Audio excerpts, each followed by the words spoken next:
Pinalitan natin. Bago itong breaker. Walang kontak isa eh. Ito nung isang araw to. Diliha ko lang yan. Hi guys. Magandang umaga. Panibagong araw. Panibagong vlog tayo. Ito na yung karugtong itong video ng printing machine na hindi natin na testing. Ngayon magte-testing tayo. Okay po. Pero bago ang lahat salamat nga pala. Salamat sa mga subscriber ko, sa mga bagong subscriber, saka sa mga OFW natin na walang sawang nanonood ng video natin.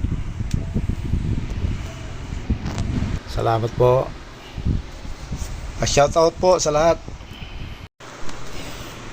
At sa mga bagong napadaan lang sa ating channel, kung nagustuhan nyo yung video, pindutin lang notification bell, subscribe, notification bell para laging updated sa bagong upload. Dadaglag ng ink. Bitim tsaka pula lang yan, ano? Ito pagsaka lang, na-print na, ano?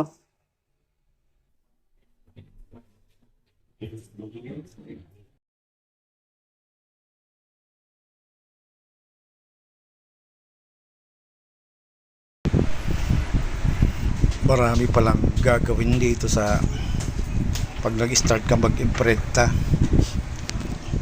Daming setup na ginagawa, pati paglagay ng ink, pagtimpla,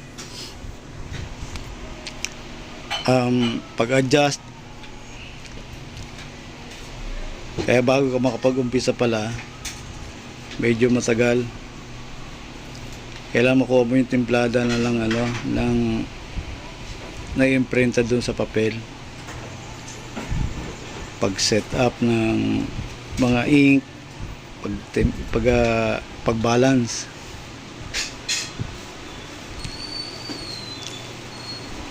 Ang naging problema nga pala nito, yung isang yung breaker, walang kontak yung isang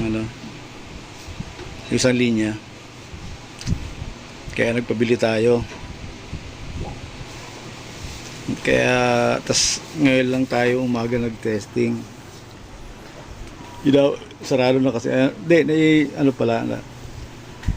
Napalitan natin ng bagong breaker kagabi. Kasi inabot ako ng gabi. Kaya hindi na tayo nag-testing. Ayun po, 100% na gumagana.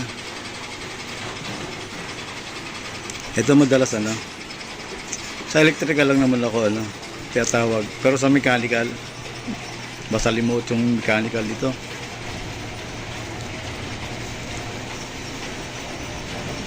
Ayan po, kung paano yan umandar.